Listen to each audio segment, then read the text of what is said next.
Bonjour à tous, on commence notre revue de presse par l'équipe qui met Edinson Cavani à l'honneur aujourd'hui. L'attaquant du PSG a encore un match ce soir face à Caen pour terminer meilleur buteur européen 2017 devant CR7, Messi et Lewandowski, tous les trois à 53 buts et ayant également encore un match à jouer.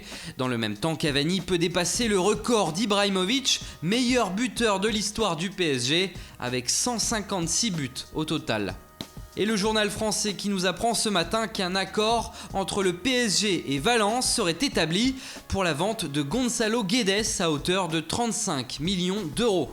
En Espagne, le Barça risque gros, très gros, pour avoir eu le malheur de rencontrer l'entourage d'Antoine Griezmann sous contrat avec l'Atlético. Les colchoneros sont portés plainte auprès de la FIFA pour approche déloyale de son joueur.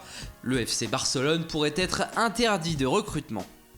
Et si c'est le cas, le club catalan ne pourra pas acheter Philippe Coutinho, courtisé depuis de très nombreux mois.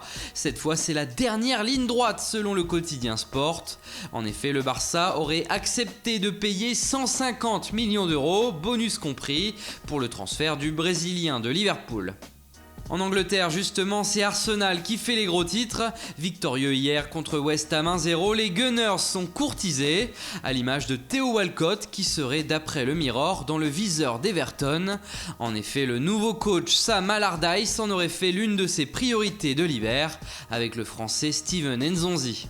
Toujours chez les Anglais, le Sun parle de son côté du mercato de Manchester United et le Eden Hazard Project. José Mourinho, qui a bien connu le Belge à Chelsea, voudrait l'avoir de nouveau sous son aile.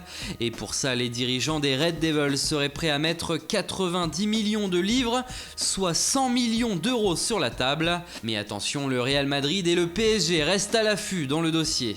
Enfin, on termine avec un petit clin d'œil venant d'Uruguay. Diego Forlán pourrait bien devenir entraîneur. Le journal Ovation annonce un possible accord avec le club Atlético Peñarol.